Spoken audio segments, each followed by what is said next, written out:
Hello everyone, and welcome to the Source Code Sasquatch podcast dedicated to the art and science of programming. I am your host, the Sasquatch, your favorite programmer, and I am thrilled to be your guide on this journey into the world of coding. We're going to try to do something a little bit more upbeat today. Last time my son said, "Hey, your videos are not bad, Dad, but you're a little bit boring, so how about you put a little bit of pep in your voice?" So here we go. There you go. So I hope you guys are entertained now. So today for part three of our Django introduction, we're going to be working on the app structure of our application.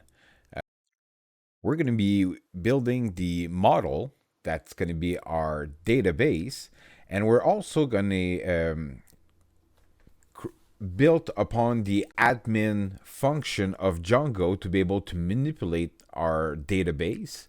And we're going to create a super user and we're going to be testing our app. But before we go any further, let's get started. If you remember, in part one and part two, well, in part one, we created a virtual environment. And then in part two, we've accessed this virtual environment. So right now, we need, before we do anything, this is very important. This is the first step in any programming session, is you need to fire up your virtual environment so you can develop within that environment. If we forget to do so, if we do not activate our virtual environment, what's going to happen is we're going to be developing on our local machine, and now our application might run into some conflicts. So anyways, to activate your virtual environment, let's type in venv, right, for the name of the folder, then script folder, then the activate files, and this will fire up your virtual environment, and now you are ready to go. You are ready to start coding within your virtual environment. And now that you fire up your virtual environment, let's fire up our server by typing in python space manage.py space run server. And now if we go onto the local host, we can see that our app is good to go, it's running, and we don't have any errors. So let's get back to our app structure. Today we're going to talk about the app structure of Django. Django is designed to provide a logical and modular organization of our code that makes it easy to develop, test, and maintain complex application. The structure is based on the Model View Controller, a MVC architecture pattern, which separates the application data, the models, from the user interface, the views, and control flow, the controller, into distinct components. At the highest level, a Django app consists of one or more projects. Each project contains one or more app, which are the individual component that makes up an application. Apps can be thought as a self-containing module that have their own models, views, and template, and can be easily reused across different projects. With each project, the code is organized into a standard directory structure that includes the following directory. The model directory contains the app data model, which defines the structure and behavior of the app data. The views, that directory contains the app views, which defines the user interface and control how the data is displayed to the user. The template directory contains the app template, which defines the HTML and the CSS used to render the app user interface. The static directory contains the app static file, such as image, CSS, and JavaScript files, which are served to the user's browser. The migration directory contains the app database migration information, which are used to manage change to the app data model. The test directory contains the app test suite, which is used to test the app functionality and ensures that it's working correctly. By organizing our code in such a way, Django makes it easy to develop and maintain large complex applications.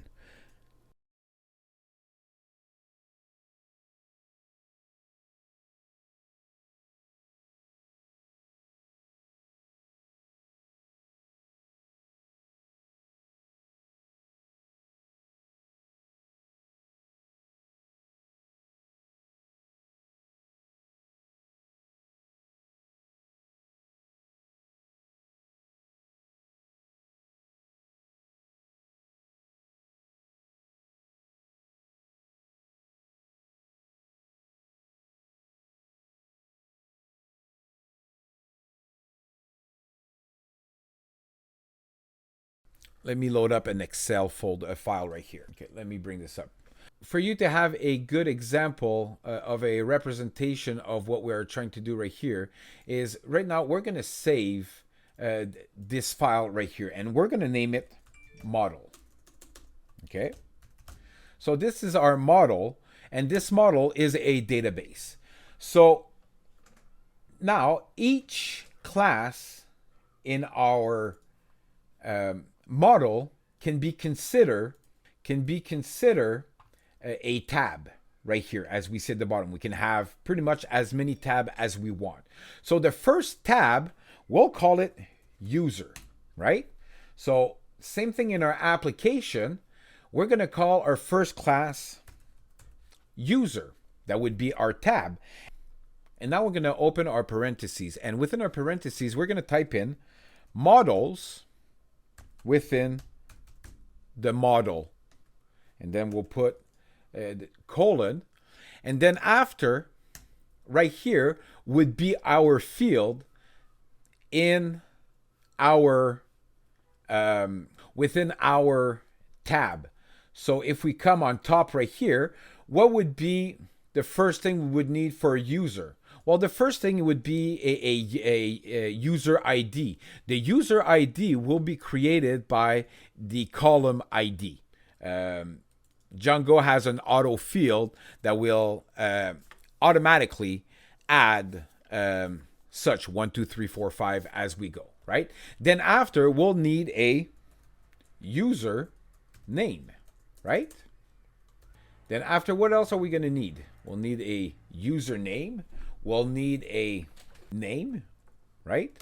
We'll also need, what else could we need? We need a username. We need a name. We need an email address probably, right? Email address. Username,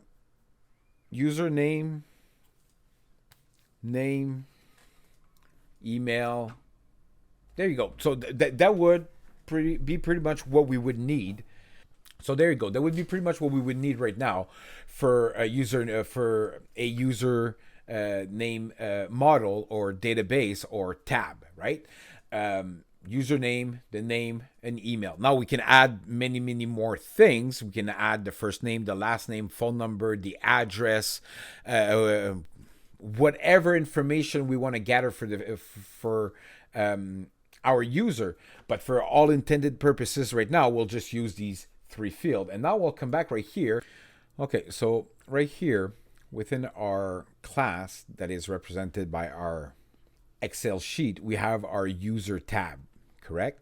Now within our user tab, if we remember in the Excel sheet, I said that the user ID will be generated by the column ID, while in Django we have pretty much the same thing, where the Django generates a unique ID for any instance that we create. So we don't need to worry about this for now, and we can use it and we can call it at any time we want within our data set.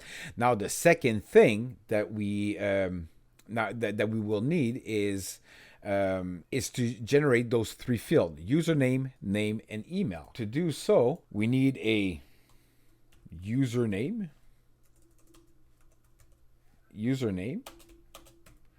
Then after, we'll need a name. And then we'll need an email, right? That wasn't too complicated, right?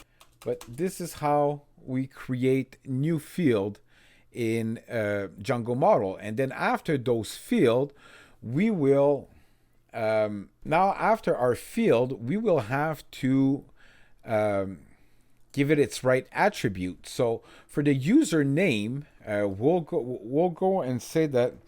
So the username, this is how we'll define what type of field it is by typing in models.charField, and then after we'll type in we want it to, in the field, say username, correct? And then we want it to the max length that the username can be is 25 character. And then after we want to say blank, right, is equals false. If someone press on the save button, it will render an error code saying that this field needs to be filled up. So yeah, that's pretty much it. And then after, for the name, well, that's going to be pretty much the same thing, right? We're going to copy this and we'll paste it right here, and then we'll just put name for the placeholder, and then after we'll also put in 55 character, because some people, not many, but some people do have a very long name, and then in the placeholder, instead of just putting name, we'll put in full name. So they put in their first name and last name. It's not necessary, but at least they'll be prompted to. And then after, we'll do the email field. And for the email field, this one is going to change just a little bit. Just a little bit. We're going to go in and we're going to type in models again. And then we're going to say that this is a email field. And then placeholder will say email. And then after we'll say blank equals false. So anyways, this is like a basic structure of a model represented by an Excel sheet, right? So let's save this. Again, let's go look at our application. Let's refresh. Everything is copacetic. We can keep on going. These components works together to create a modular and scalable app, as you will see as we progress. So now the next portion of the part 3 is we're going to be creating our models.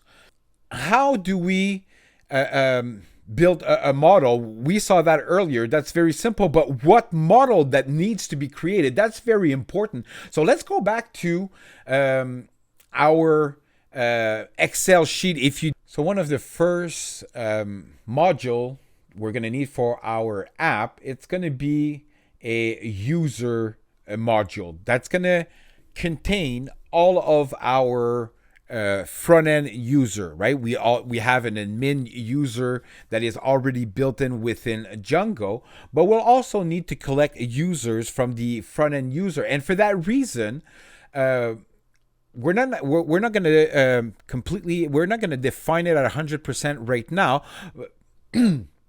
So we're going to need a user module to record all of our app user that are going to register. So earlier we started, right? We have the username, we have the name, we have the email. So we're going to change this a little bit. The first one, we're going to change it to, first name. Then after, the second one is going to be last name. And then after, we're going to have username, first name, last name.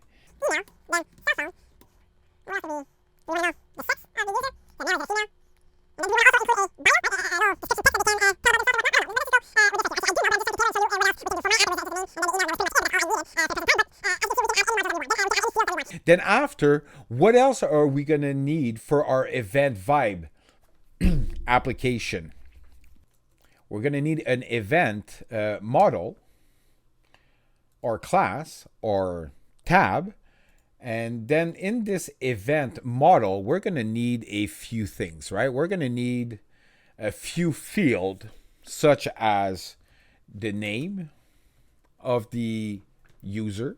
Sorry, the name of the event, sorry, and then what will be the event date, right? And then after the event date, I will also need a event and date, right? That's very important. Let's say it's a festival, that's more than one day. We need, or even for time, if it just type that needs to be done or not. So the event date, or we should say event, just to be more clear, event start date, and then event end date. And then after we'll need a venue field, right? Because where will the event take place? Is it a place that has multiple venues? Is it a production company that promotes multiple events at different venues? So I think the venue is a good thing to have. And then after, we'll also need a manager field, right? Who is managing this event, right? Is it organizer? So we can call it organizer, I guess, right? So who's organizing this event? And then after, we'll need a description of the event.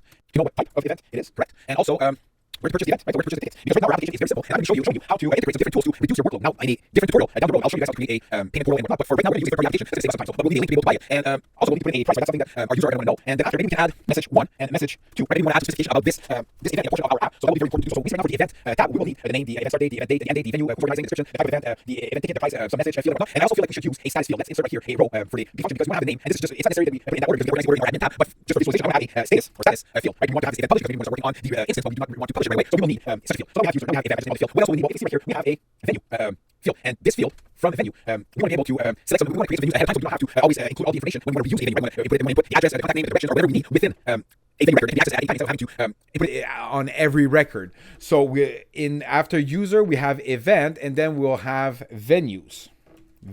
Sorry, there you go.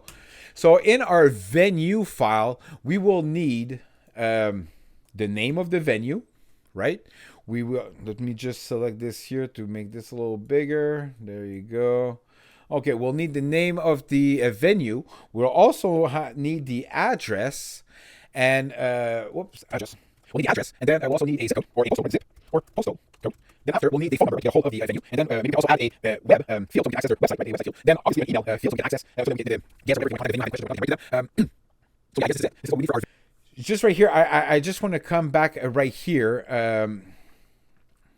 User, we're gonna have to change the name, okay? Because as I just said, Django has a user module, and if we use the same name, it'll give us an error code.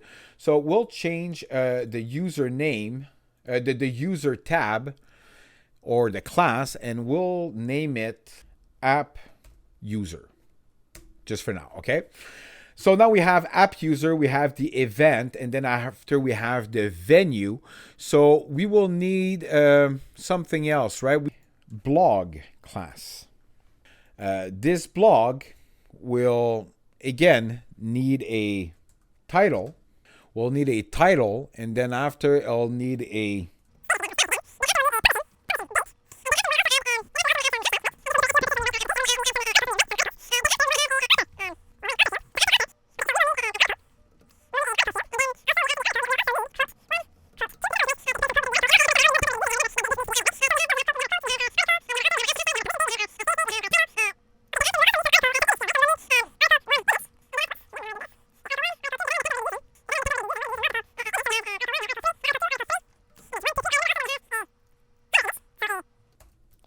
header image, right? And then also we have let's put it in front of it, a thumbnail image, right? We have a thumbnail image for a blog list. Then after we have a header for the article, and then within the article we have 3 image. So total we will need 1, 2, 3, 4, 5 image per article. Sometimes the thumbnail can be one of the image that is in the article that is to your liking. So the other thing that we can do is in our user class, our app user class, we can also add a role. Right, we're going to be able to add a role field, and if the user is attributed a author class or our author tag, then the user can access the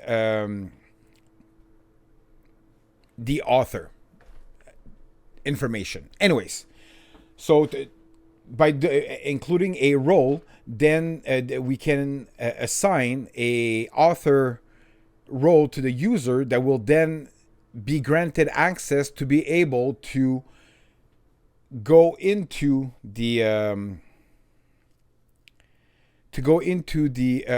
blog model and then add some new blogs into it. So there you go. So now that this is done, we now have our app user, we have our event, we have our venue, we have our blog. Do we need anything else? Would we need anything else to for our app to get us started anyways, because we'll be able to modify it as we go along or when we ever need to add some stuff to our app. But for right now, we have the base structure of what we need. And now we're going to start building upon that. We're going to build on that principle. So we're going to go to this one right here. And we're going to go create a app user class. So let's go back in our app. And now right here on top, we're going to define a class. And we're going to define a class. And this, so we're going to go back right here to our models. There you go. Sorry, this is where I made a mistake. So we're going to go into our models right now, and we're going to create our first model, which will be our user model. So we'll go class, then we'll type in app underscore user, one way to write it, or we can just go app user as such. And then after we'll type in models dot model with a capital M colon, and then we'll put in the fields. Okay, so if we remember correctly, in our app user class or tab, we need to have a username, a first name, a last name, an email, a cell, a sex, a bio, and a role. So what I'm going to do is I'm going to copy all of those.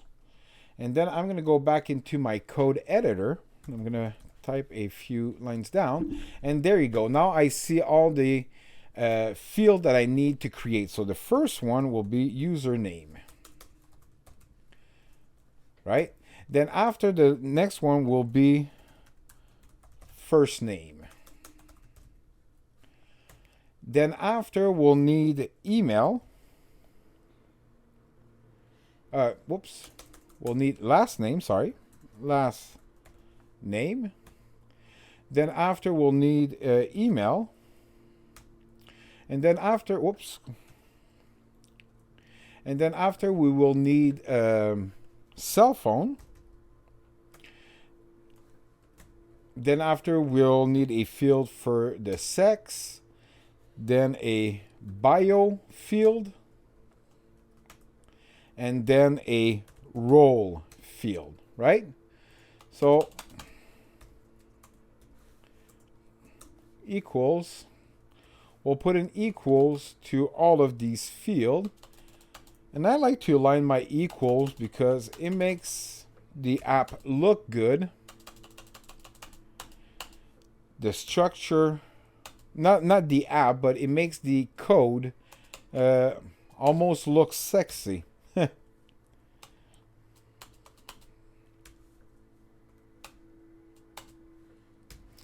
There you go. So now we have our username, we have our first name, we have our last name, we have the email, we have the cell phone, the sex of the person, the bio, and the role. So for the name, we'll go models.char field.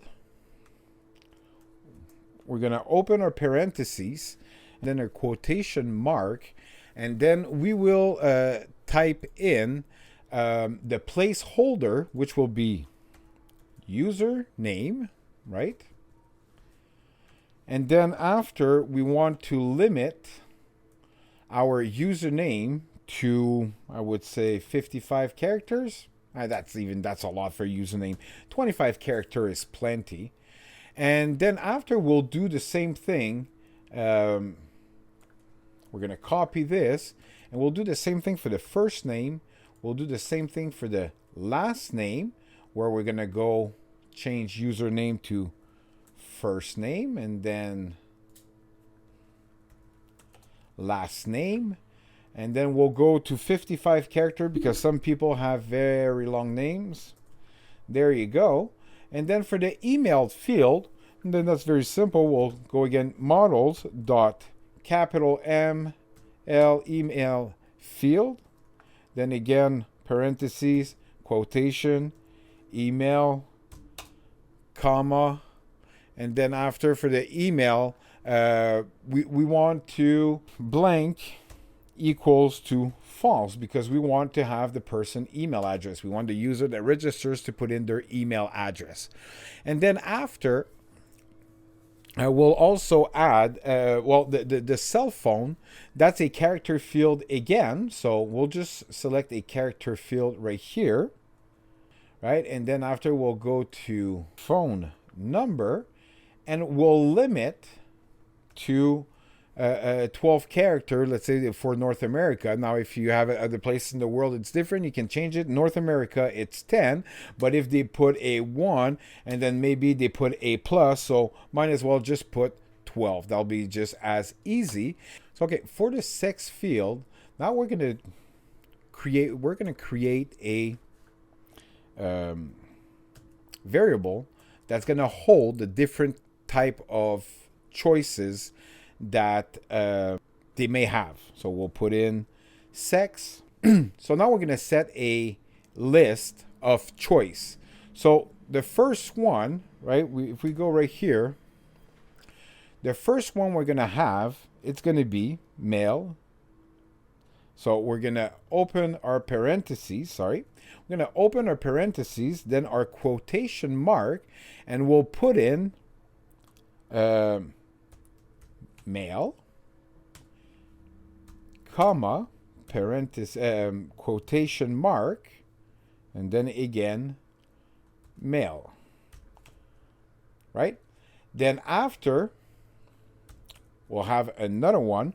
So we're going to create a dictionary. This one will be female, comma, quotation mark, female. There you go. So now we have our sex choice. And now in our sex field, that is going to be onto the front end user, we're going to go models dot char field because that's what it is. And then after we'll set the max length to 1, 2, 3, 4, 5, 6. Female has 6, so we'll go max length is 6. And then the choices are equal to to sex choice. There you go. Oops, let's click here. And then after we'll set our default equals, there you go, select for select the sex in the field. Okay, so now for the bio or the description of the user, and then the bio can also be used for the author and whatnot. So we'll go again, models dot, and this one now, instead of being a char field, it will be a text field. And that text field will have a max length of, let's say 1,500 words is plenty to get your point across. And we will put in blank equal true, because not everybody wants to talk about themselves. Some people might just want to be registered. And now for the roles, well, we're going to do the same thing right here. We're going to go on roles, and we're going to create a role underscore choices, and we're going to define the dictionary, and within our dictionary we're going to open a parentheses or quotation mark, and we're going to put in I would say just a user role, user, and then after we'll also put in a author,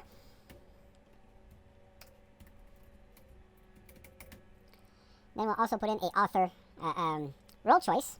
There you go. And then in our role right here, we'll do the same thing as with sex, right? We'll select this, copy it, and come in, paste it down right here, and then we'll type in role choice, and the default will be a user. Okay, so there you go. Now we have our app user model that's been created, right? That was pretty simple. So now we're going to go look at our Excel sheet to see the next one we're going to be creating, and this will be the event model. Oh, just a second here. In the user model, maybe we should add a profile image, right? I think that would be a good practice to put in a profile image for our, give me a second here, for our app. So under role, we're going to type in profile underscore image is equal to, and now we'll go models dot image field. That's beautiful because now Django has a whole module to control and manipulate the image. And now in this field, we'll put in blank equals to true because we do a lot. Not everybody wants to put in a profile picture. And then after, we'll also upload to, right? This is the command to let it know where to upload the picture on the server. And then we're going to call upon the upload /user/. Right? So what that's going to do, it's going to let the system know that when a user is uploading a picture, you want that picture to be uploaded into the upload /user folder. And then after the name of the file, that will be manipulated by the controller. So there you go. This is what we want to create for our app user class. And now, just for a good practice, we're going to define a function, a str function, that by putting this method at the end, right, this string method at the end of our class. This is typically to use in the Django model to specify how to display an instance of the model as a string. In this example, the str method returns the hyphen underscore str method returns the value of the username attribute for the object. When you define the Django model, you can define the str method for the model that returns a string representation of the model instance. This is useful for debugging and for displaying object in the Django admin interface. When you use the str function, you print the statement of an object. Python will call the object string method to get a string representation of the object. But you'll see this down the road, but I just want to let you know this is a little code snippet that is mandatory to, well, not mandatory, but we do need it for every classes. So let's save our model right here, and now we will move to our next class, right? So now we've done the app user class. So the next one we'll do, it'll be the event one. So we're going to select all of the event right here. But one thing we forgot to create, just like in the app user, we forgot to create a profile image. In the event, we also need to add some image. So what type of, how many image do we need? Well, we need a article. Well, actually, we need a same thing as last time, right? If we look right here in our blog, we need a thumbnail image, we need a header image, and we need some other image. So we'll just copy those right here and come back to event. And then in the event, we do need to have a thumbnail image, then we do need to have a header image, and then after we need to have a, we would call it, yeah, we need to have a header image, then after we need to have a banner image. Banner image. And yeah, that's pretty much it for the event, right?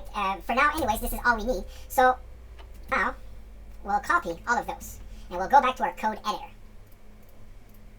And now in our code editor, we'll create a new class, and this class we're going to call it event. And then again, like any event, we're going to type in models.model, then colon, and then under right here, we're going to put in our field. So for myself, so we'll copy all of those right here, like such, and then after we'll come back to our code editor, and then we'll paste them here.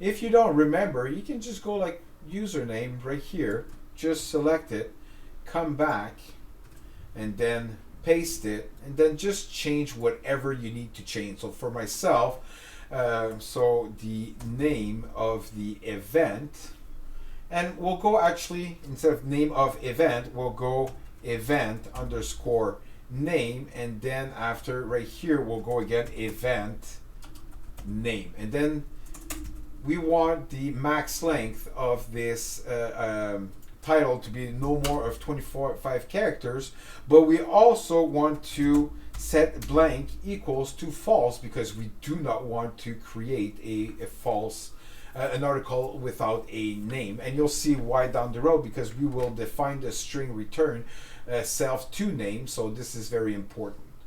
So okay, what did it, oh, because I did the event name. Okay, so now the status right here, we can look that we also have in our app, because the status file or the status field will also be a choice between publish or not publish. So we can also just go on top right here and select one of our choices, paste it under, and then we'll go by status choices. And then after, in the sex right here, we'll just go copy, and then we'll paste it right there. So what did I do wrong? Oh, because this is not close, so we'll go like this. There you go. Now it's making sense. So right here in the status, we'll go, choice is going to be status choice, and then the default is going to be draft. And now in the choices, status choice, we'll go with draft.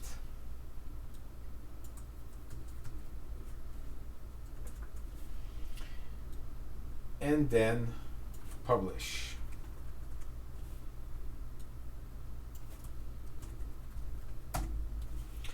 There you go, right? So then after, when does the event start? Now for a date field, we'll go right here. Well, first thing, to be able to, to manipulate, first thing we'll need to do is, now for our event start field, we'll need to define the field models to date time field. And then after, in the placeholder, we can put in start date / time, right? Oh, I forgot to put my quotation mark, start date and time. And then after, that's it. So we'll do the same thing for our end, our end time, but now we will put end, and we will also add some more variables, such as blank equals true and null equals true. There you go. So we want to be able to not have a end date if there's none needed. So then after, we'll go right here, organizer. And now this organizer is,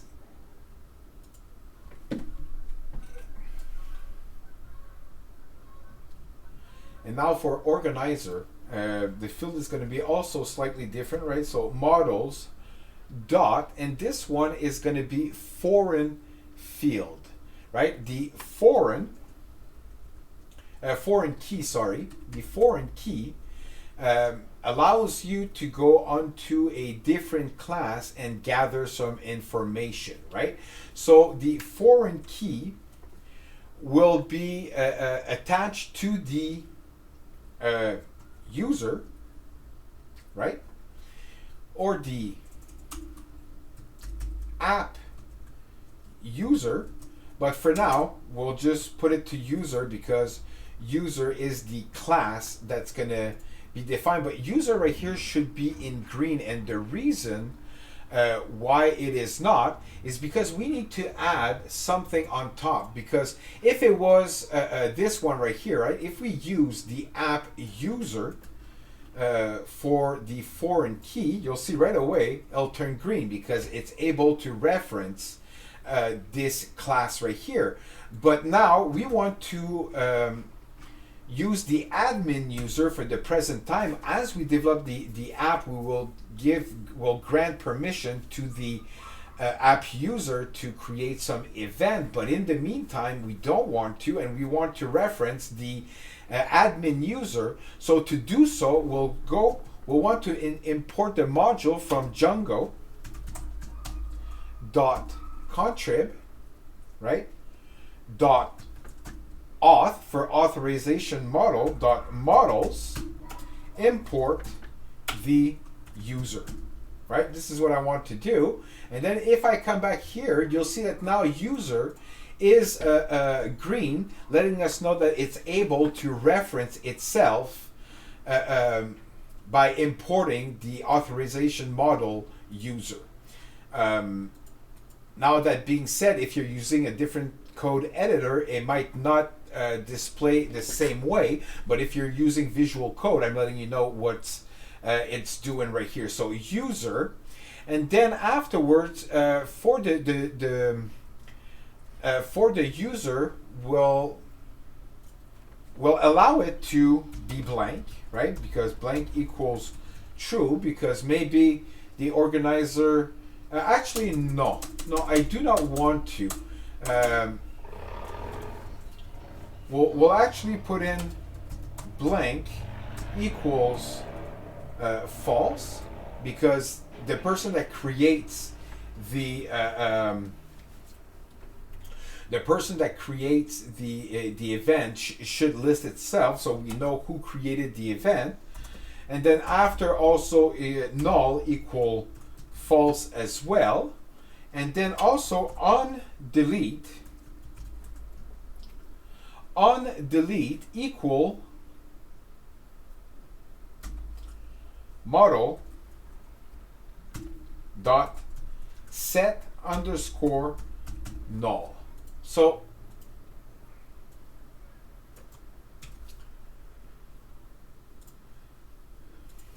this line of code right here, essentially what it's doing, it's the field organizer is defined as the foreign key to the user model, which is expected to be defined elsewhere in our project. As we showed you, we imported it, the auth contrib auth module model, allowing us to pull the Superuser into our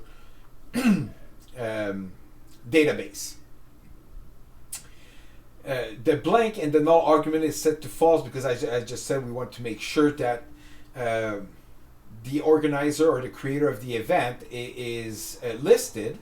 And also the onDelete argument is set to model.setToNull, which means that if the related user object is deleted, the organizer field will be set to null instead of cascading the delete operation and deleting the event attached to the user. This is very important because if we do not set the onDelete model set to null, then if we ever delete the user, all the event attached to that user will also be deleted, and we do not necessarily want that, right?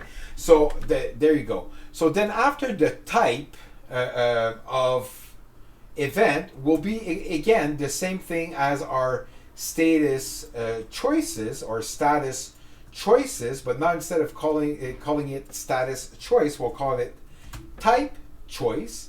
And then this type choice will reference it to go to the type of event to allow us.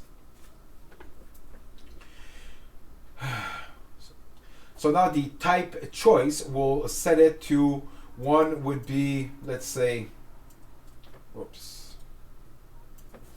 So the first one would be parties or party, right? Because it's a party.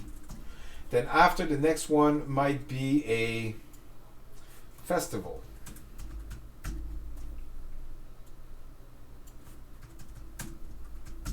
Festival. Then the next one could also be, give me a second here. So the next one could be, let's say, a concert.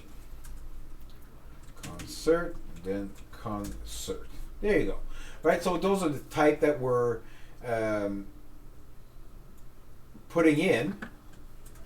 Then type, and then after the default will be set to choose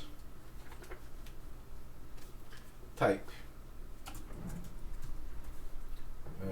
then after our choice will be set to the festival's the longest 1, 2, 3, 4, 5, 6, 7, 8. Max length will be set to 8, and then after in the description of our event, right, is we want to have a field that we can type in the description of our model, of our field or our event, and we'll go, text models dot text field, and then after we'll put the description max length to, let's say, 1500 character, right? That seems reasonable for a event. And after that, we'll we won't allow the event to be the description to be empty, right? Then afterwards, the event ticket URL. This will be a char field, right? I mean, it doesn't need to be that long. So models dot char field, and then we'll set its max length to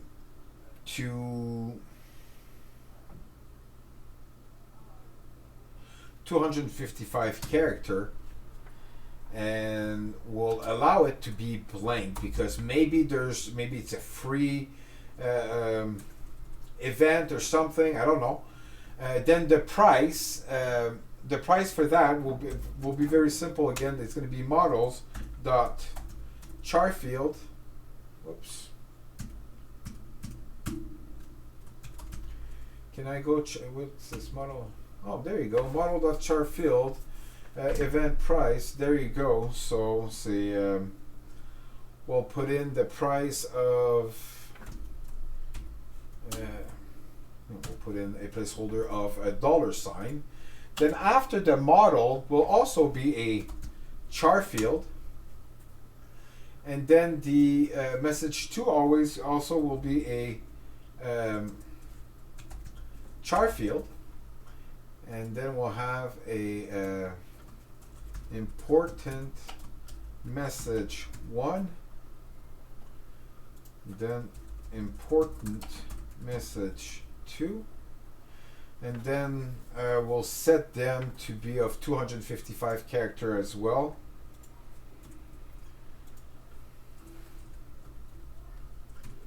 There you go, 255, and then after the image.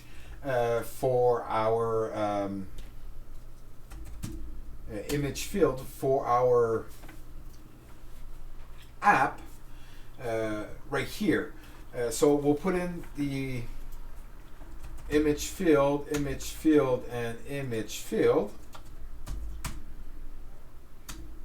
And then after upload to, we'll put in our upload folder, right? If we go right here, upload to, we see upload folder. So instead of none, we'll go upload, then /, it will be for the event, and then / again. And then this, I believe, needs to be in quotation mark.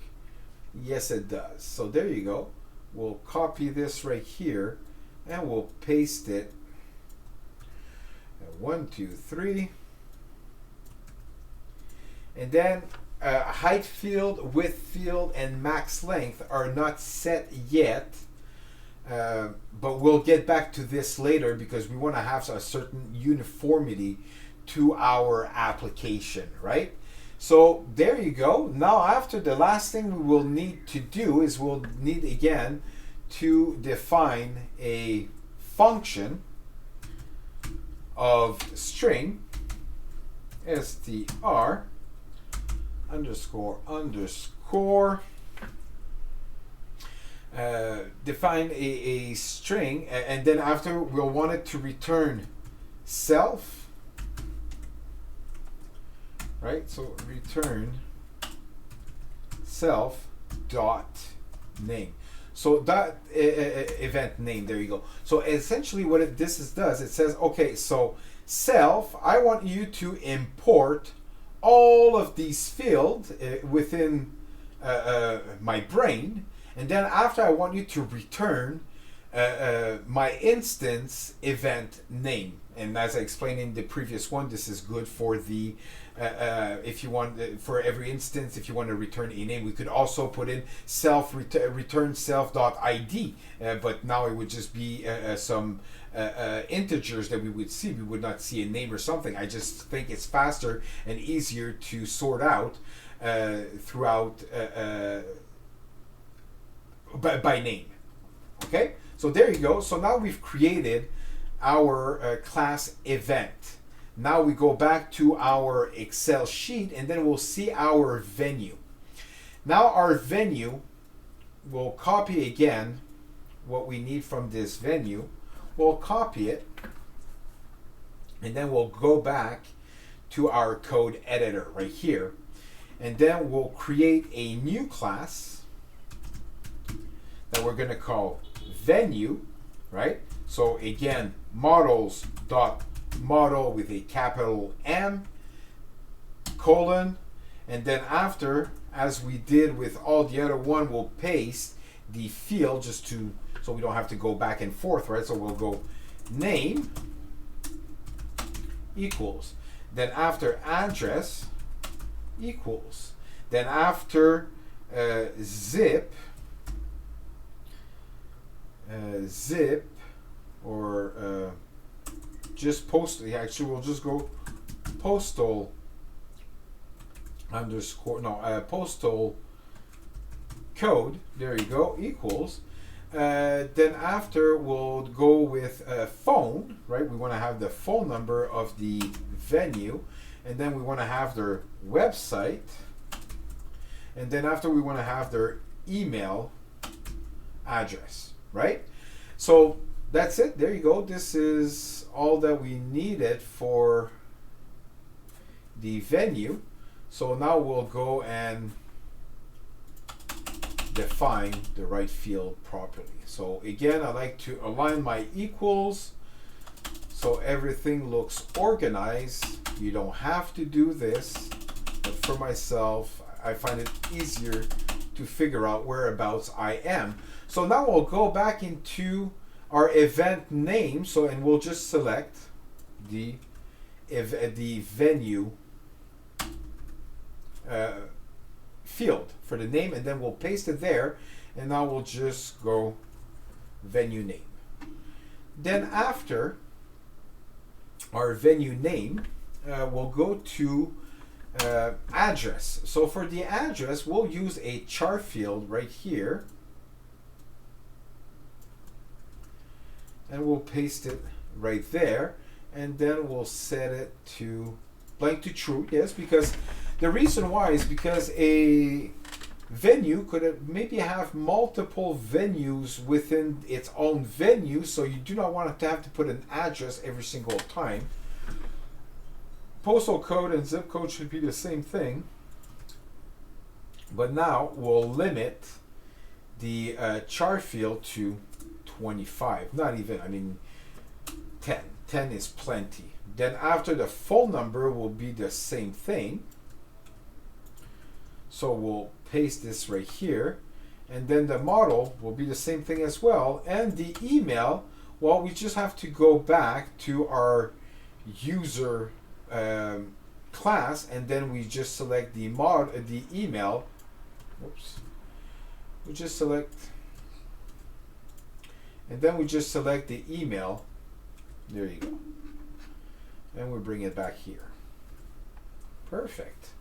So now this is done. This is getting very exciting. Next thing we need to do for our venue, again, is to define the function, the string function.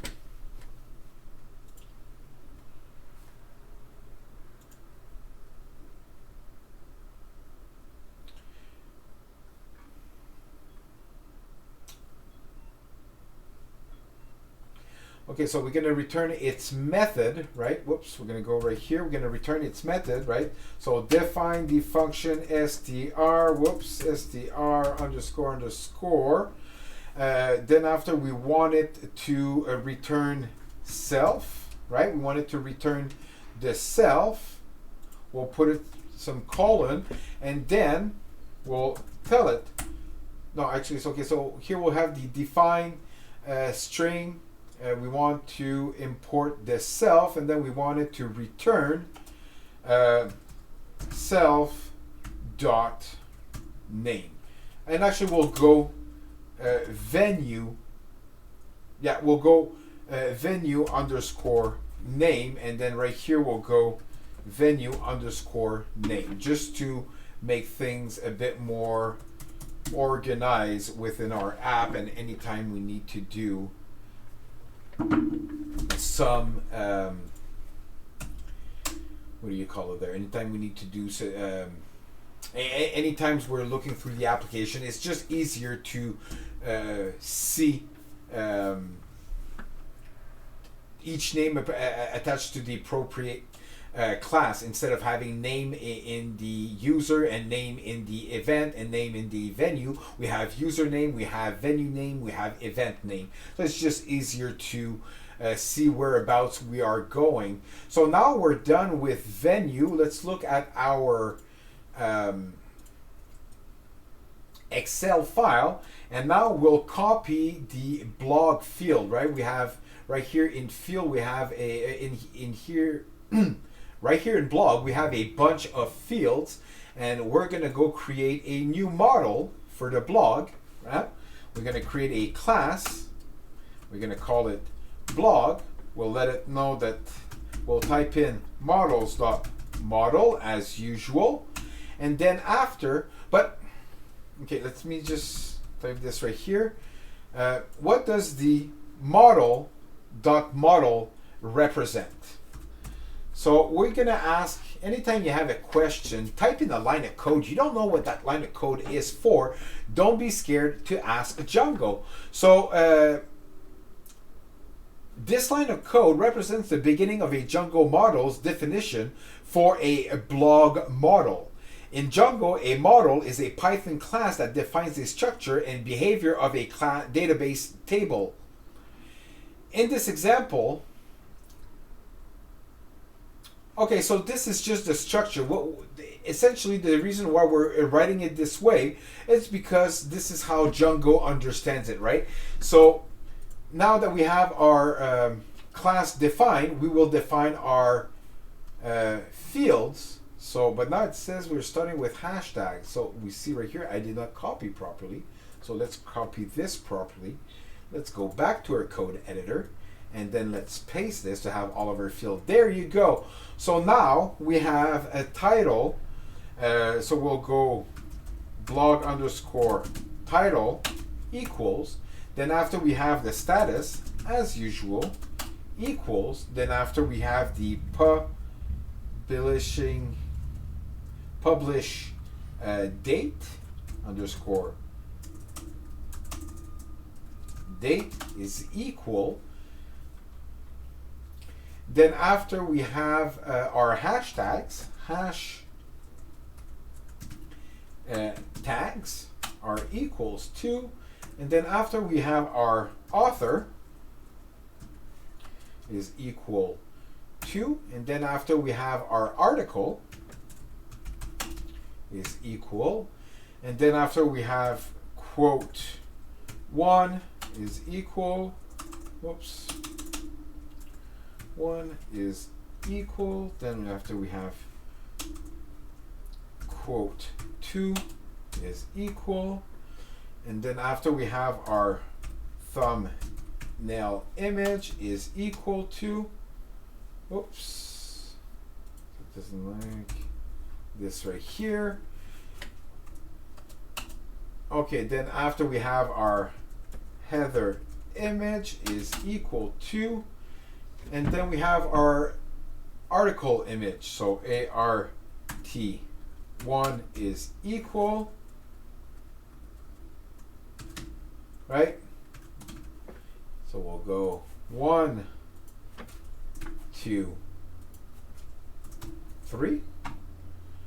And there you go. It's pretty much it. Yeah, all of this is completed. So we can erase this right here. Then we'll align our equal sign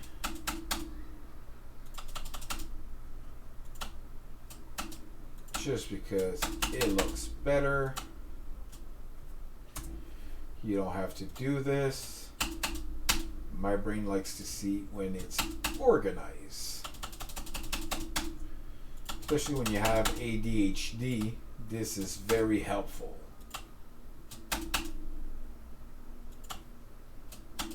There you go. Okay, so our blog title will be the same thing as our venue name, right? So we'll go select this and we'll paste it there.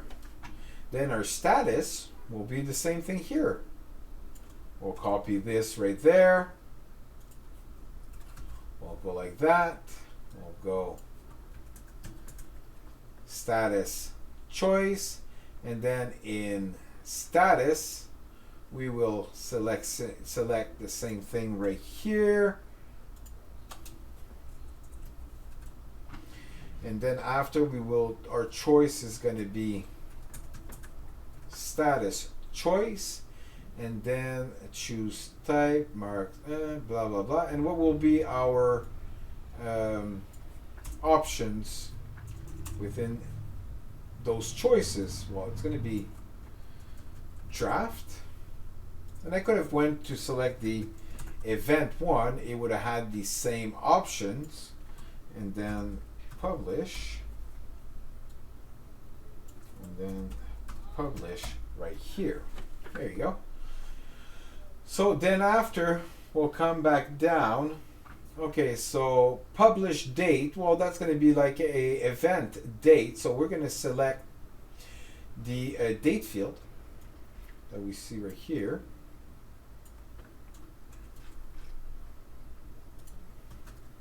And then after, we have some hashtags. So in our event, if I remember correctly, did I put a hashtag for the event? No, I think it would be a good idea to also have some hashtags for the event, for our SEO and whatnot. So for the hashtag, we're going to come right here and give me a second here. We're going to take a char field. And then we'll type it in right here. And no, whoops. Z, and we'll go char field instead. There you go. And then we're going to call it, we're going to put in hashtag, and then we want it to be of 50. Yeah, 50. That's 50. That's reasonable. But we also want to have it in our event. So under status, we'll put in the hashtag as well. And then after, the author is going to be a lot like the manager of the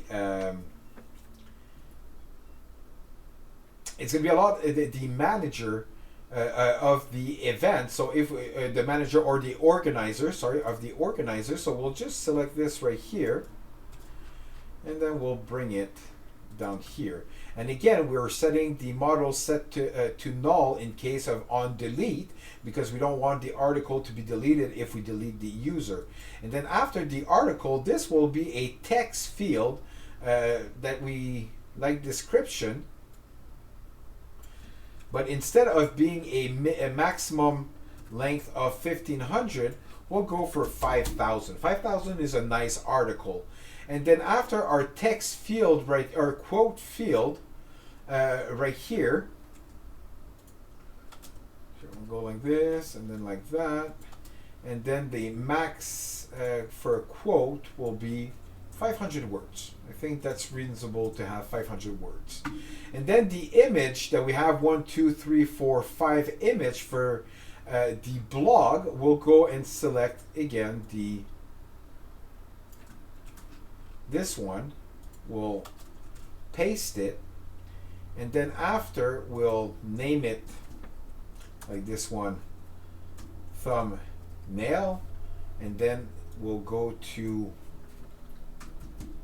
blog, and then we didn't set the maximum height and whatnot. And the reason why this is not set just yet It's because we'll figure out what the max is in our template, and once we have our template and we know the size of everything, then we can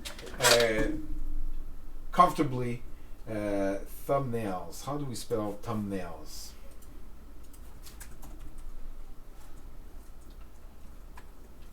Okay, so thumbnail, thumbnail. Oh, there's a B missing. So, thought so. Thumbnail. There you go. Okay, so yeah, we'll set the max height. All of this later down the road when we know what is the size of our image in our template, right? So the first one is the image, then the next one is the header, and then after we have article image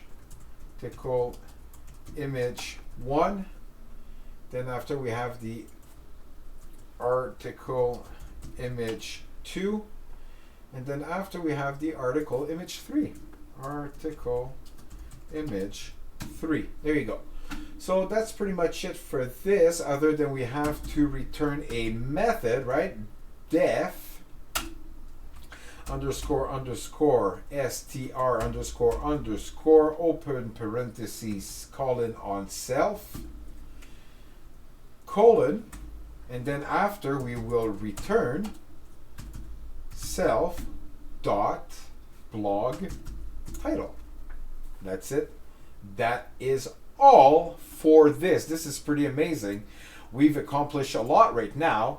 We've created most of the field. There'll be some modification down the road, but that is on purpose. Usually what I would do is I would list every single field that I possibly can think of that will go into the app, but I want to show you down the road how we can modify our model without any problems. So this is why I'm leaving some field out, but for the meantime, as you can see now, we have a whole model that is created. So let's save our file. And now right here, it's giving us some error, such as in a model chart field. So hashtag for model chart field. Let's see here what we have for issue. It is, let's look right here. Like we see an error. So where is this error? So this error is on line 39. So let's go back to line 39, and we will see right here we have a underscore right here that has no business being there. And I'll remove this right here because sometimes the code editor can do some crazy stuff. It doesn't matter. Let's remove our parentheses and the underscore and save again our file. And now we will see that in line 48, we also have an issue with type choice. Okay, so let's go look at 48. Why is type choice an issue? Well, we see right here we made a mistake. We did not type in capital letter. So if we do as such, now this one is fixed, and then we have line 51 giving us an error code. So we go right here, we erase these lines, the underscore and the parentheses, we save this again, and now we see at line 52 we also have, as we can see right here, all of them will give us an error code. So might as well just go right ahead and remove all the underscore and parentheses. Now this is done because I wanted to show you how Django framework is constantly testing the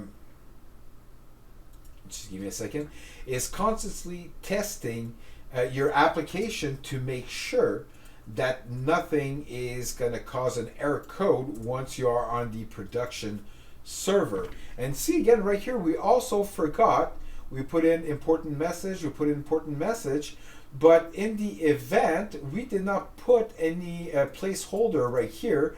So we'll put in a thumbnail image again, NIAIL image right here, and then after we'll put in header image in this one, and then this will be the banner image. There you go. Let's save this one more time and see where's our next code, our next error. It's line 84. So in line 84 we see we have the same issue, and we're going to run into the same problem between 89 and 93. So again, let's just go ahead, remove everything. Now you'll see, like in this one, I'm taking the time to talk a lot about every aspect because this is the first tutorial, this is your first application, and you need to be well aware of everything that you are doing to become a great programmer. So I'm removing all of this right here.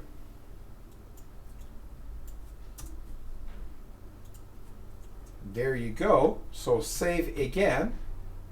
And now we see it's giving us another error, but cannot be null. On delete, but cannot be null. Okay, blog author. So if we go to blog and we go to author,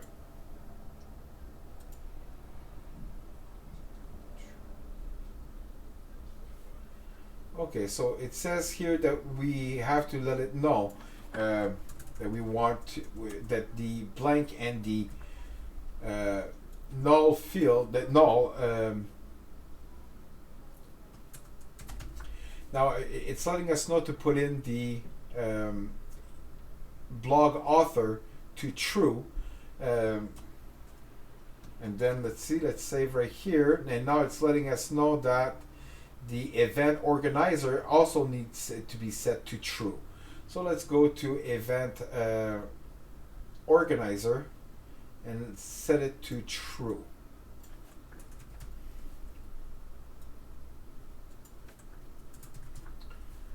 Okay, let's save this right here. And now it's telling us max length is too small to fit the longest value of choice of character in event vibe status. So if we go to event, the event status, we've put in a maximum character of 6, but if we go 1, 2, 3, 4, 5, 6, 7, so we have to put in 7. There you go. So as you can see right now, if we run our application, everything is looking good, right? We have our admin login, we have our application right here. So far, everything is the way it should be. Everything is working well. But if we go, like right now, if we try, let's say to,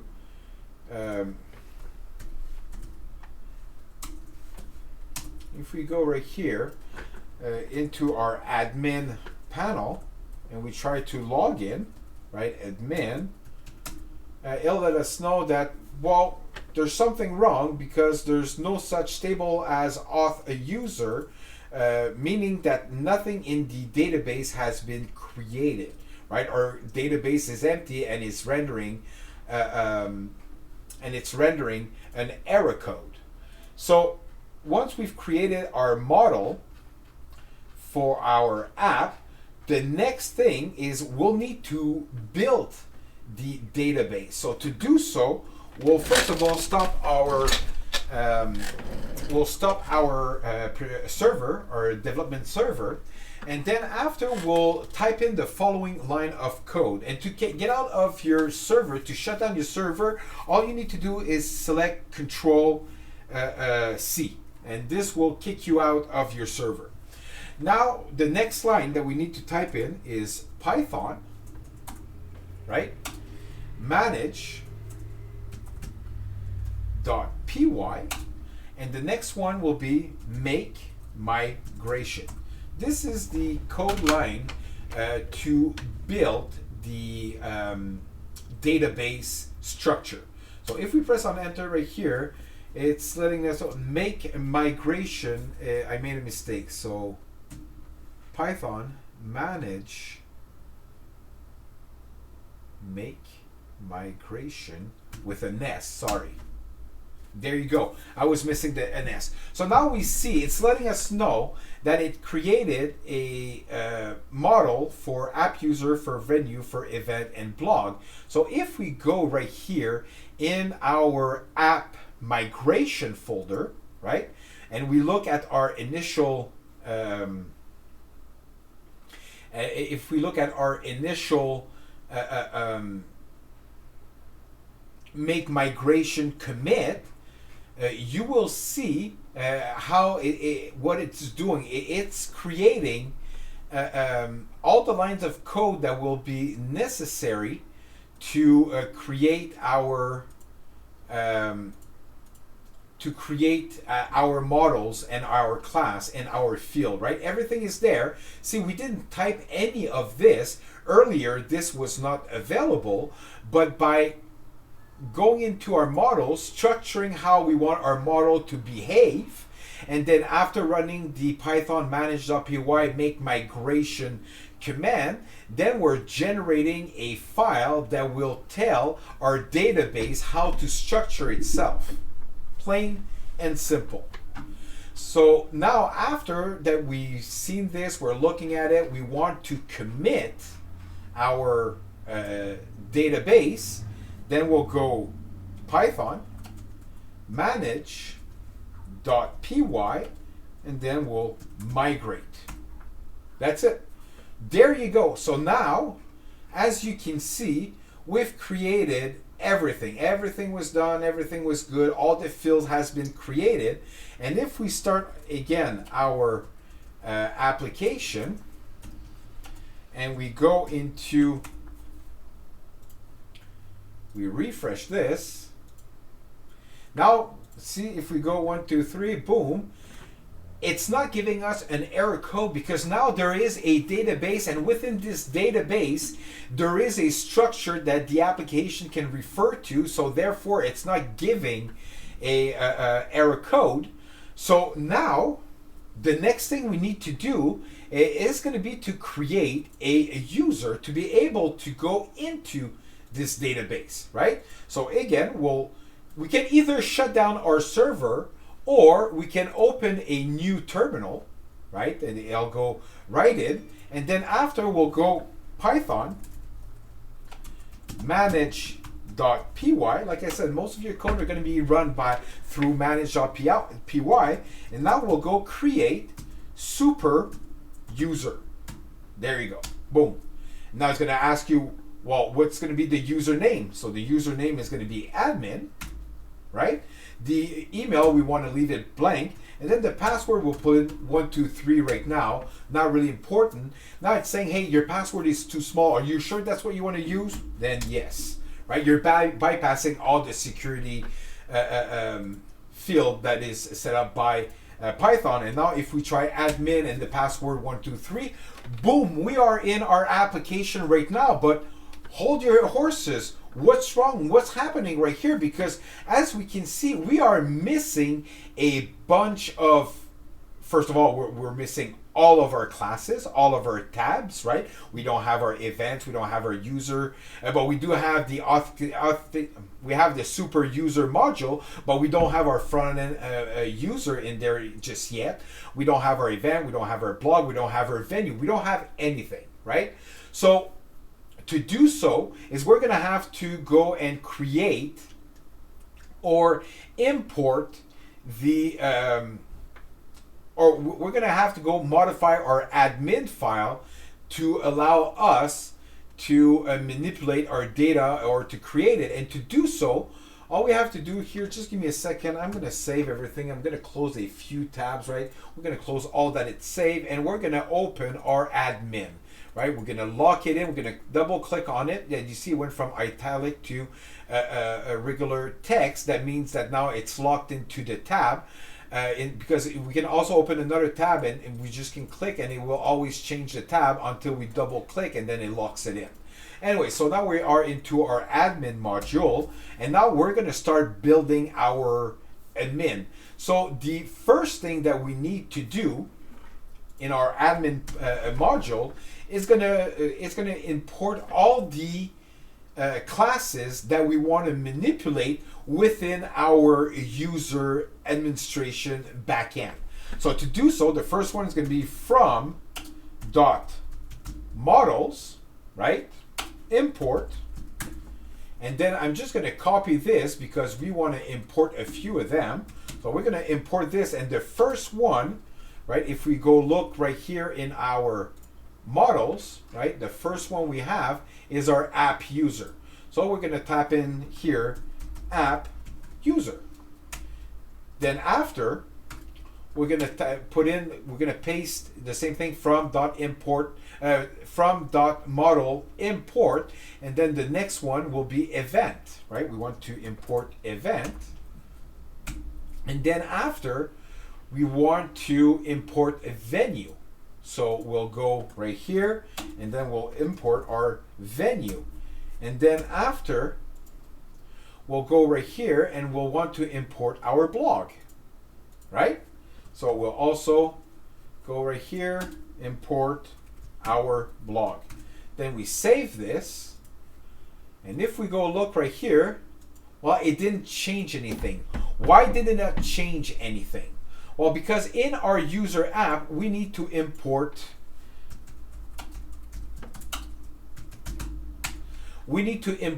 all the fields and everything within our model, right? So one way that we could do it, right, is we could right here type in, we could register our blog, let's say, and then if we look right here, we have our blog. We go into our blog, there's no blog, we see to create a blog, then everything is there, right? We've got nothing else to do. That is crazy. See, I cannot save, it's letting me know there's some stuff that it's not right. There you go, right? This is this is really, really cool. So we could just go very, very simple, and then just go and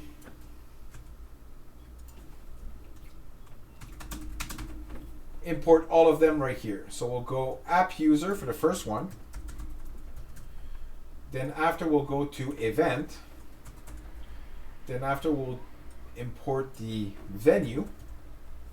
And then the blog. There you go. We save this. We go back. Boom. Everything we've done is right here, right there, right now. We can go in. So we want to, let's say we want to go to blog. Yeah, sure. Let's go blog. We want to create a blog. So we'll go test blog. We want to have it in draft. We want to publish it now. Just hold on, guys. I'll be right back. Okay, so right here, we continue. We put in, let's say, some hashtags, something, and then something. Whoops. Oh, yes. Something one.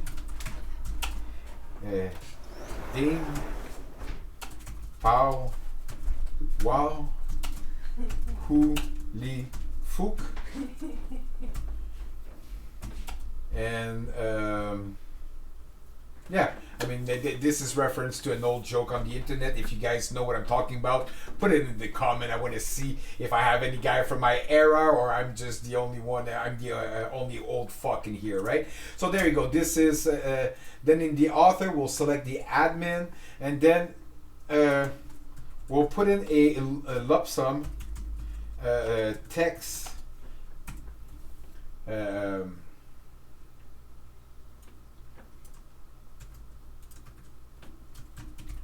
we'll just put in a lump sum. Okay, so now in our article, we'll put in a lorem ipsum text. This is what we put in for placeholder and whatnot. And then after, for our quote, we'll put in, we'll ask again ChatGPT to put in 500. Give me a second. Hold the line, guys. Okay, so for our quote, we're gonna ask it a lump sum of 500 words, or that's character, right? So we're gonna go right here, 500 character. There you go. Start generating. There you go. Boom. So I just want to have 500 character for my quote as an example and whatnot. So we go like this, and then we'll leave this blank and then save, and then please correct the error below. So it says this field is required in action. So why is this field required in action? Because I thought we had set it to blank equals true. And then we can see right here that we have set we didn't set any blank equals true, so let's put it some blank equals true, just so we can, when we stage an application, a blog or an article, then we can put in the text without necessarily, there you go.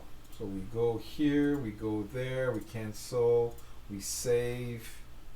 So header needs one as well. So header didn't have one right here. So we go, we save, and then right here we can save again, and there you go. So blog object number 1 right here. So if we go look into this right here in our model, into our blog, we want the self to return the title. Okay, so now we see that it's returning the blog. It's returning a blog object of 1 as the ID of 1, but we want the title to show up right here. So to do so, it's pretty simple. We'll go into, let's say, our blog. Give me a second. We'll go into our admin panel right here, and then we'll just space these out because each of them are going to be pretty much like record within themselves. And then we'll go, after we've registered our blog, we'll go right here and then we'll type in class, because we want to be able to modify that that instance, right? So we'll go blog admin, right? And then we'll call in the admin dot model model admin, and then comma again right here. And then after, we'll want to put in the list display right here, list display, and we'll want it to show. We'll want it to what do you want it to show? We'll want it to show the blog title. Right, this is what we want to show up on our app. So we'll save this, and then we'll refresh right here.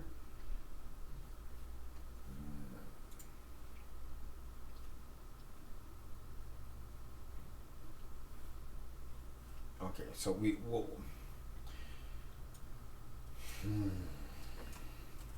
Okay, so right here in our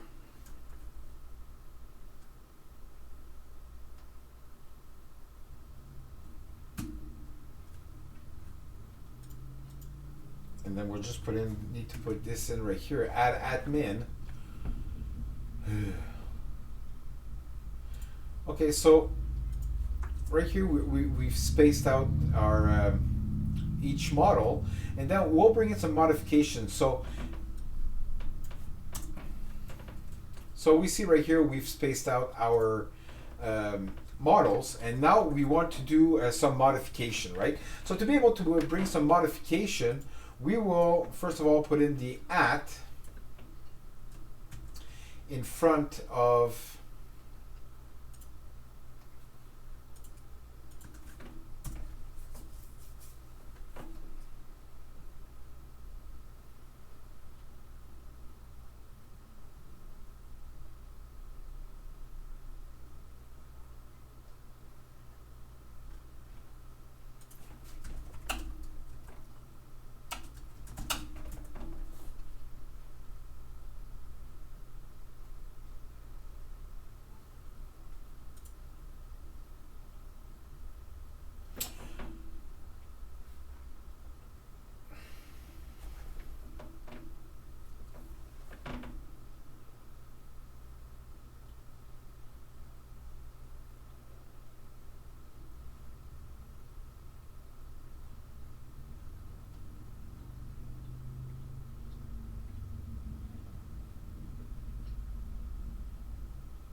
Okay, so right here, we're gonna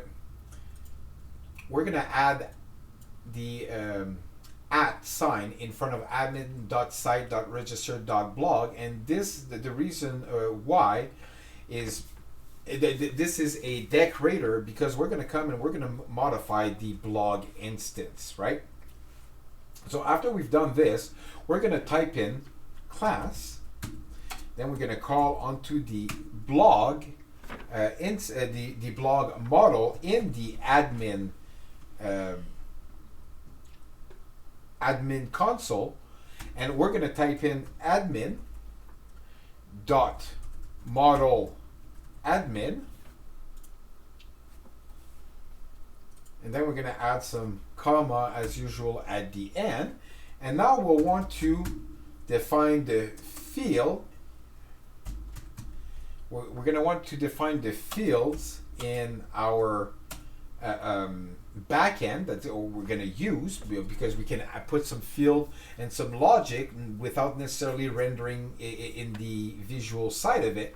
Then after, we'll put in the list display that we want to see when we see the list of instance. And then after, we want to filter that list. And then after, we want to also order that list, right? The ordering of that list. So for field, the way we're going to do this is we're going to open our parentheses, so double parentheses, and then after a quotation mark, and then we'll go back here to see everything that we want to add in our blog, right? So in our blog, we want to have the blog title, correct? But we'll do it, we'll type it out right away just to be able to paste it in our thing. So it's going to go quotation mark, then blog underscore title, then comma, then after we want to have the status, so quotation mark, status, then after we want to have the publishing date underscore date, and then after we want to have the hashtags,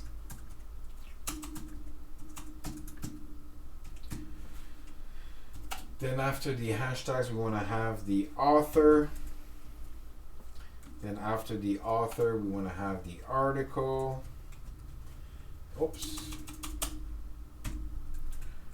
after the article we want to have the quote,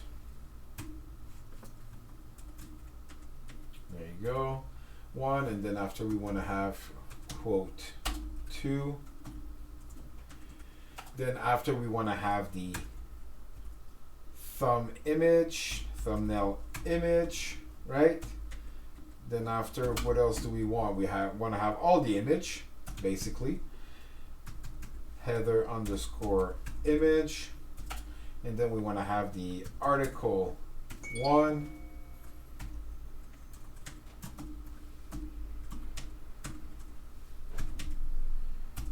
two, and 3.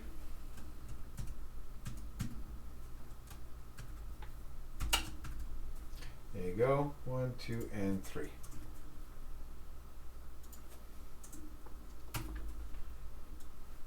Perfect. So now everything is completed. We copy this, or actually we just cut it out, and then let's go into our admin portion, or admin.py file, and there you go. And for our status list, or display list, well, we're going to open single quotation, parentheses, sorry, and then after we want to have the status of the, actually we want to have the ID, then after we want to have the title, and then after we want to have its status. There you go. And then after, we want to filter it through blog and title. So again, parentheses. And then our ordering is going to be with the ID. Right? We just want to order by ID. So open the parentheses, and then right here we save this. So now our server is still running. Let's save this right here. Okay, here in non-type object is not calculable on line 15. So where's the mistake right here?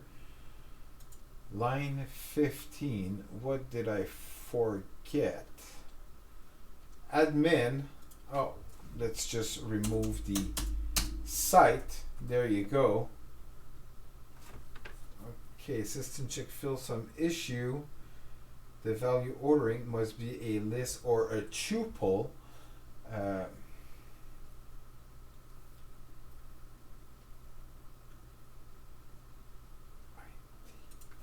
I think that's just the thing that I need to do. Put in a comma right here. That's it. Okay, because it wants to have a list, it needs to have more than one instance. So we'll put it a comma here. So anyways, if we come back right here, now we see that we've modified our blog admin portion, right? Because we see we have the ID, then after we have the name, and then after we have the status of the event, and then if we click on the ID, publishing date specified for blog, fill such attribute. Okay, so what is the mistake that we're getting right here? Okay, so we're reading right here, it's letting us know the unknown file publishing date. So okay, let's go look in our model, because we did create a field, we called it publish date, and we see right here I made a mistake, I put in publishing. So let's save this, and then if we refresh, there you go, now we are within our blog article, right? Okay, so this is what we're going to do now. We're going to modify all three remaining instance or models to render the way we want them to render. So right here, we'll just copy pretty much what we did right here. We'll remove the site, and then we'll add in the decorator, and then under we'll create a class, and this class is going to be for app user class. No, that was right. App user admin, and then we'll call admin dot model admin, then comma, and then right here we'll put in our field again, and then our list display, and then after we'll need to put in our list filter, right? And also we'll need to put in our ordering. So, and just like we did in our models, in our admin portion we'll line up our equal signs. There you go, just so it looks better.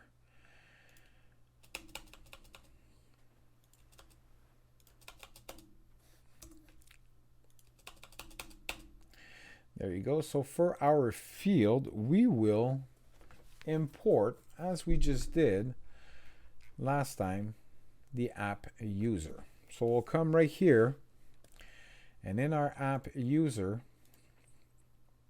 we will create the set field. The first one is user underscore name. Then after, it's going to be first name, then last name, then email, then cell, then sex, yes please, then after the bio, And then after bio, we will put in the role. And after role, we'll put in the profile underscore image. The profile underscore image. There you go. So now this is done. We'll copy this and we'll go back to our admin and then we'll paste this right in. There you go. Then after, for the display, what do we want the display to display? Well, we want to display the ID. Then after, we want it to display the user name.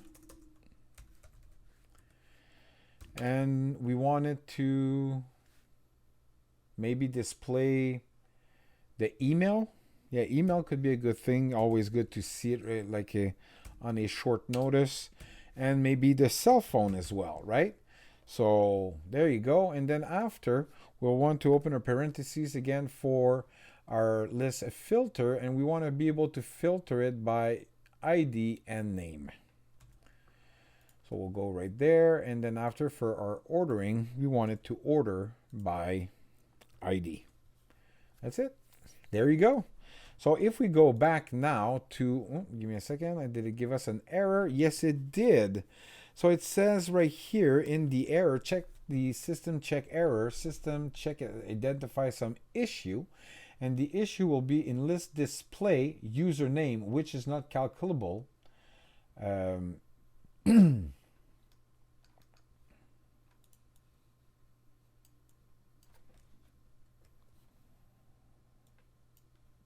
Okay, calculable app user.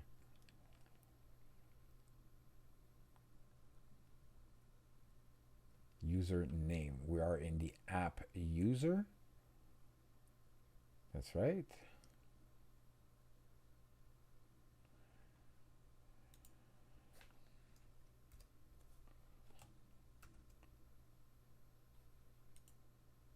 User. Oh, I can see right here. I've put in first name, last name, and all of those with a capital letter at the first.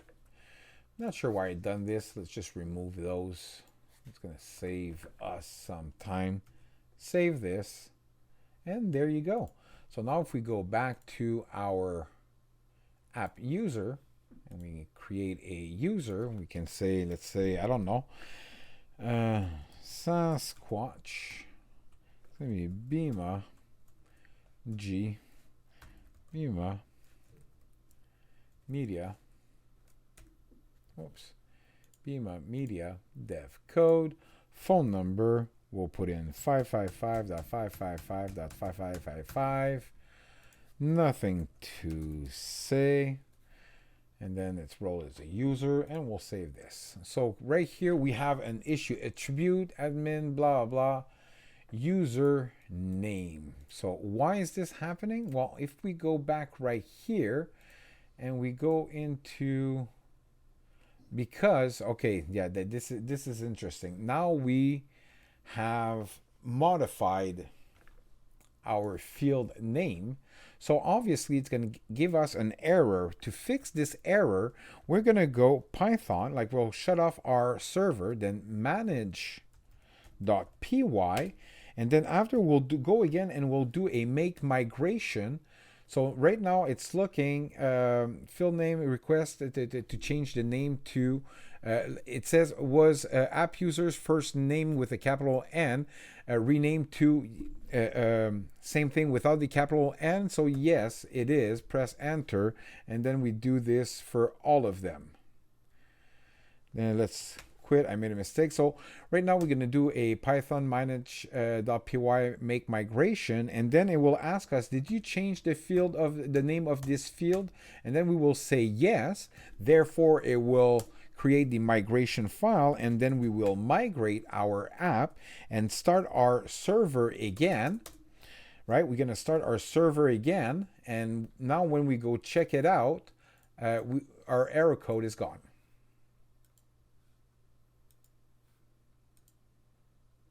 Oh, why is it not working? Well, it's very simple. Okay, line 27, user name. Okay, so right here we're having an issue. So we will save this like that. Boom, everything is good. We reload. Now there you go. We have our instance. We see we're filtering to ID, username, email, phone. We can see our filters right here on the side. Everything is working well. We have our blog working well. We have our app user working well. Now we have our event and venues to finish. And this will do it in one instance, right? We will do it in one shot. So we're going to go back to our models now. And right here, we'll erase this. We do not need it anymore.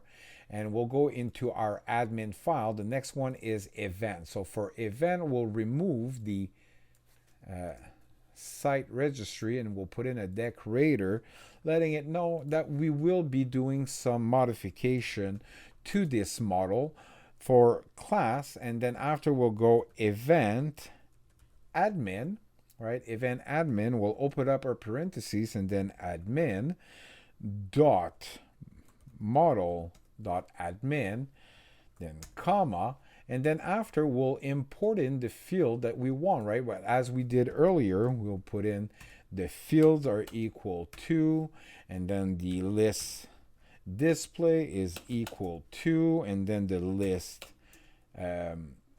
filter is equal to, and then the ordering ordering is equal to. Let's move our equal sign to structure our app. Okay, so the field for the event, well, we'll go to event right here, and now we're gonna do just as we did last time, and then we're gonna list all the field that we want them to show up. So now, obviously, you can always type them, but as you see, I made some mistake, and that generated some error code. So another way that you can do them, it's very simple. It's just to copy and paste every field that you want to add to your admin portion of our app.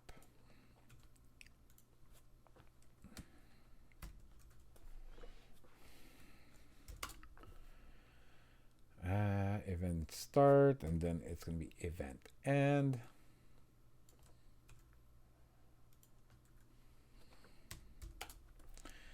And then after, who's the organizer?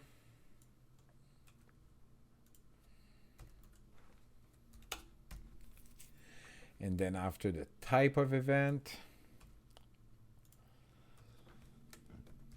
And after the type of event, we have a description of the event.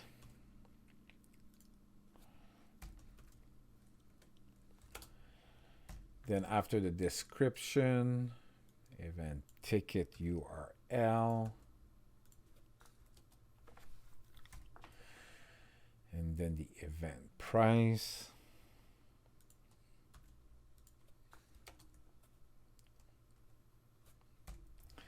and then after the price we've got message 1, message 2, right? Message 1, message 2. Then we need the thumbnail image.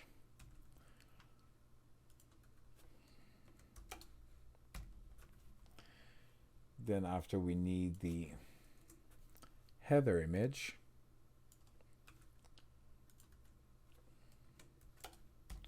And we need the banner image. I know this seems sometimes long and tedious, but this is all part of programming. So now we go right here, we save, we cut our field, we go back into our admin file, and then we go double parentheses, and then we post that in. Then after, for our list display, as usual, we want the ID to be displayed. Then after, we want the event name and the status to be displayed. So we go like this. And then after, for the filter, Well, we want to filter by ID and event name. We could also want to filter by status as well if we wanted to see which only let's say the publish field, the publish instance or whatnot. And then after, again, ID for our ordering. Then we put a comma because it's a list it wants to see. We refresh this right here. We go into event. If we create an event, now we see we have another we have another problem right here. We have another error. So let's look at the error. Unknown field status hashtag specify for event. So let's go see where this is arising. Status hashtag. You see right here, I forgot to put in a comma. So if we save, now we should be fine. There you go. So for the event name, we're going to call it a Carnival Rio. It's draft. We're going to put in some stuff right here. And then after we'll change, we want it to end tomorrow. The organizer is the admin. It's a festival. And now we want to have some lorem ipsum text. And well, maybe that's a big one. Maybe let's use the 500 words one right here. There you go. So that's a lot smaller. And then after the URL, we'll just put in a hashtag and then the price, let's say like $100, right? So something to say. And that's important. There you go. And these are good. We save, and now it's letting us know. Look at that at the bottom right here. We are required to put in our fields. Sorry about this call. So now we go back into our model, and we'll allow our event pictures to be set to allow a blank. Allow it to be empty when we are working on our events, because we might not always have the picture available while we are working at it, right? So now that this is saved, if we go right here and we save it now, you see our instance is good. Everything is working fine. But right here, we need a venue, right? Where is our venue right here? Organizer type. Where is our venue? Did I make a mistake? We see we have our event, and within our event we have our organizer. But we don't have the venue. I forgot to create and put in the venue field. So that we're gonna event name, the status, and we'll put the venue right there, right? We'll put in the venue right here, and the venue is going to be equal to a foreign key. Models dot foreign key. Open the parentheses, and then for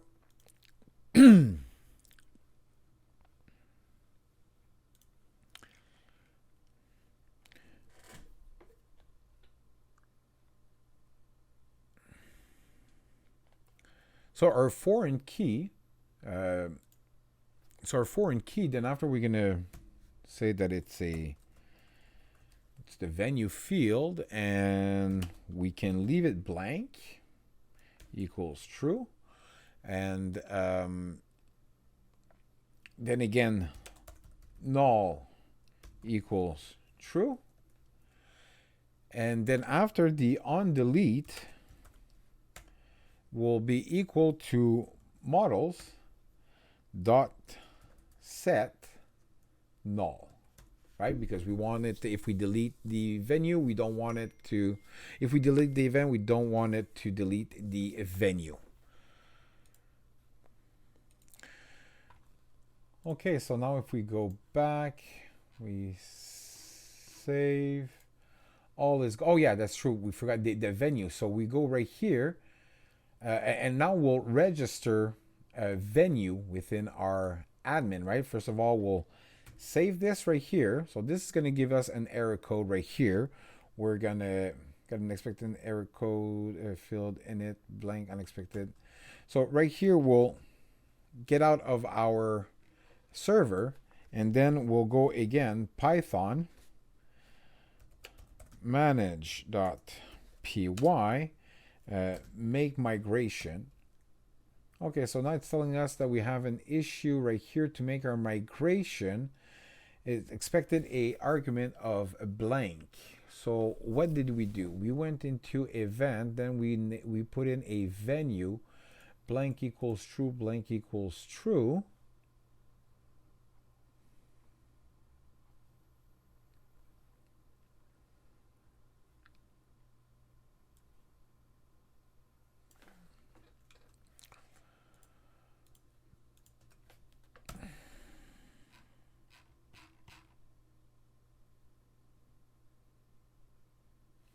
Okay, so now it says that into the venue thing, we have an issue with a blank. So the reason why is because I put in a capital B. Sometimes I do that. This is the dyslexic part in me.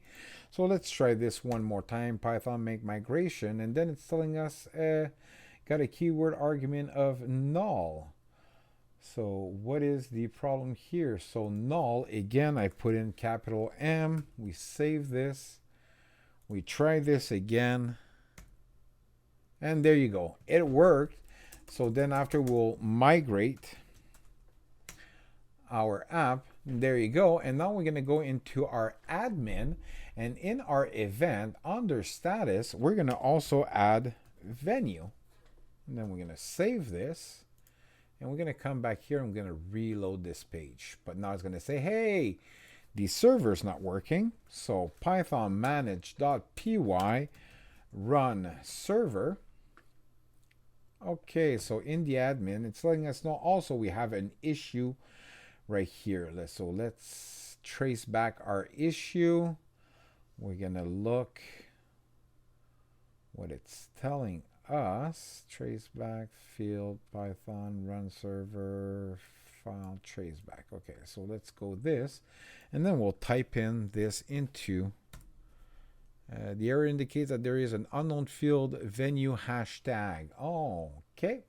So this probably right here, we go into venue. I forgot to put a comma right here. We save, and this should be fixed right there. We come back, we reset. Okay, we go into here, and now it's letting us know again that there's another error.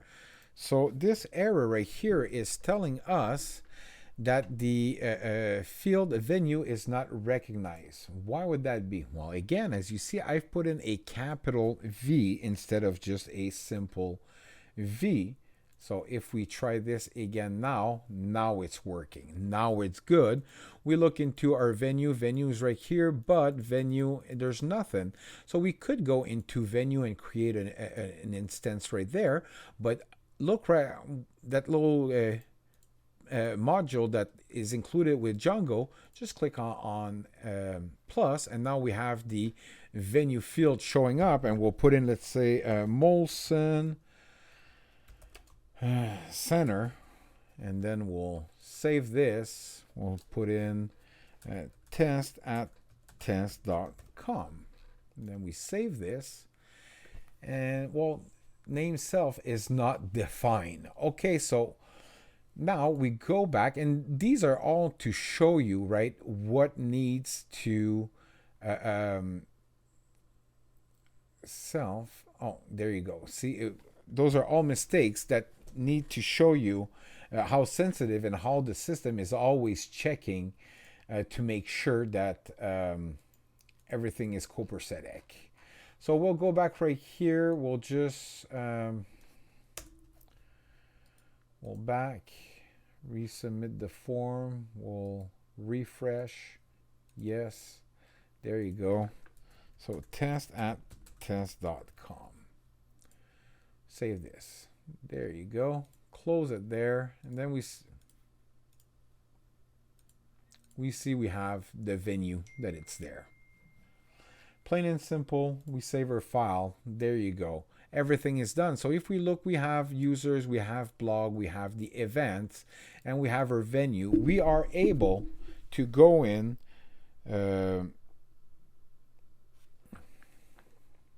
Just hold on here. So we go right here. We see that now we're able to create any events where our users were able to delete our users or our instance, and we can modify, we can go in, we can add in some information, we can edit, whatever we need to do. We can do the CRUB test.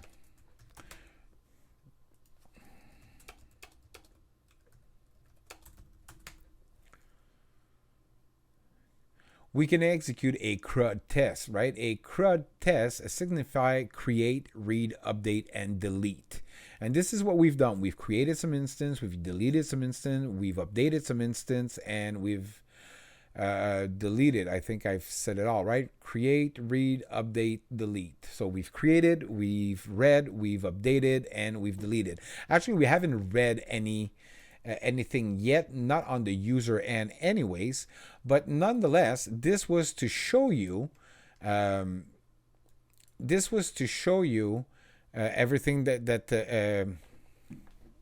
everything that we've done. And so far our app is going very well. Everything is going very good. We've created our models, we've created our admin site, and now we're ready to work on the front end, the development of our app. So we finished part 3 of this tutorial. If you liked it, please like, share, comment, ask question. Let me know if I have to change anything, do anything, or even if you want to see a tutorial on something, I'll be more than happy to help you guys. But your encouragement is the thing that helps me keep going. So please do like, share, comment, and whatnot. And until then, guys, and right now, before we complete, we will first and foremost will commit. So we'll go into our source controller and our version control, and we will type in commit space, and then we'll put in, well, what did we do? Well, we created the models and the admin, and we've executed the CRUD function to make sure that everything is working. So we'll commit our file right here. Then after, we'll sync it to our GitHub directory.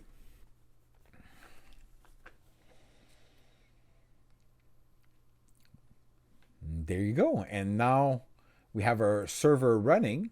We'll just go back home. We'll go see our site. We make sure everything is running good.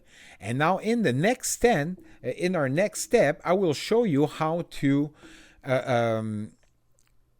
create some templates, how to import some template, most importantly, to save some time, and how to render a beautiful user experience. So until then, guys, take care. Welcome to the Sasquatch, or welcome to the source code Sasquatch. And I'm the Sasquatch, your favorite programmer, and I will see you next time for our visual front end design. Until then, guys, take care, and I will see you soon.